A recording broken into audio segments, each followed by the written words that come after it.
Hello everyone, আসসালামু আলাইকুম। আশা করি আপনারা সবাই ভালো আছেন। আজকে ভিডিওটা হচ্ছে এই যে শাওমি টিভি বক্স আনবক্সিং করব মেইনলি। তো এটা নিয়ে হচ্ছে ভিডিও। সো ভিতরে কি কি আছে পুরো হচ্ছে ইনটেক, ঠিক আছে। তো এটার ব্যবহার আমি পরে আপনাদেরকে দেখাবো যে আপনারা কিভাবে এটা ইউজ করবেন। তো খুবই প্রিমিয়াম এবং খুবই জোস একটা, বুঝতেই পারছেন, টিভি কার্ড। তো এই যে, তো আমি এখন আপনাদেরকে এটা আনবক্সিং করে দেখাবো, আর প্রাইসটা আমি সবার শেষে আপনাদেরকে জানাবো। এটাই হচ্ছে মূলত আমাদের Xiaomi TV box S 4K ultra HD, ঠিক আছে। তো এটা হচ্ছে গুগল, আরেকটা হচ্ছে আছে আপনাদের অ্যান্ড্রয়েড।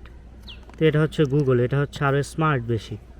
তো এই যে দেখতে পাচ্ছেন Xiaomi TV box S second generation.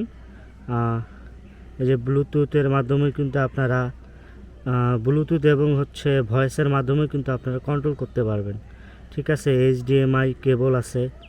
তো এটা হচ্ছে পাওয়ার। তো এটাই আর কি। এই যে দেখেন নেটফ্লিক্স, ইউটিউব সব কিছুই কিন্তু দেয়া আছে, আর অ্যাপসের মাধ্যমে কিছু কিছু জিনিস আপনাদেরকে ডাউনলোড করে নিতে হবে। তো এটা হচ্ছে made in China, date of manufacture 10/2024। তো এই যে ওকে গুগল। তো এখন আমি মূলত এটা আনবক্সিং করি আর আপনারা দেখতে থাকেন। এই যে আমরা এখন আনবক্সিং করে ফেলতেছি, একদম ইনটেক। আর এটা কিন্তু 6 মাসের ওয়ারেন্টি আছে।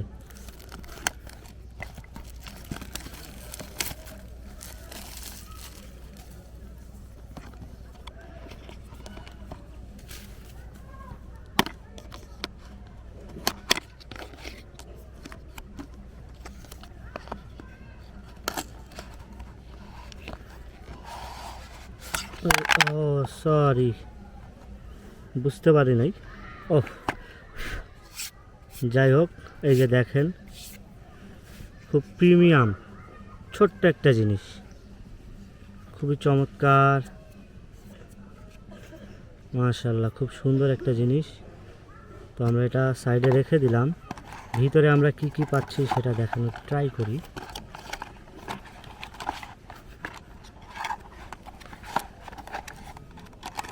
এই যে একটা পাওয়ার কেবল দিছে, চার্জিং। এই যে এটা হচ্ছে আমাদের রিমোট, যেটার মাধ্যমে হচ্ছে আমরা কন্ট্রোল করতে পারবো। আর এটা মূলত হচ্ছে ওয়্যারলেস। আর এটার সাথে আমাদেরকে শাওমি HDMI একটা কেবল দিছে, যেটা আপনারা মনিটর হোক, টিভি হোক, সব কিছুর সাথেই পাবেন। তো আপনারা কিন্তু এই টিভি কার্ডের সাথে এক্সট্রা একটা পাবেন। আর খুবই চমৎকার। এই যে দেখেন এটাতে একটা হেড লাগানো আছে। তো এটাই মূলত, এই সব কিছুই ছিল। আর আমি বুঝতে পারিনি, যার কারণে এটা আমার হাত থেকে পড়ে গেছে। আর আপনারা কিন্তু এটা দিয়ে 4K পর্যন্ত ভিডিও দেখতে পারবেন। এই যে শাওমি। তো এটার আমি হচ্ছে সেটআপ আপনাদেরকে দেখাবো। আর এটার প্রাইস পড়ছে 5,500 টাকা। তো আপনারা কিন্তু নিতে পারেন, খুবই ভালো হবে। তো আজকের মতো এখানে বিদায় নিচ্ছি। সবাই ভালো থাকবেন, সুস্থ থাকবেন। ভিডিওটা কেমন লাগলো অবশ্যই জানাবেন। আল্লাহ হাফেজ।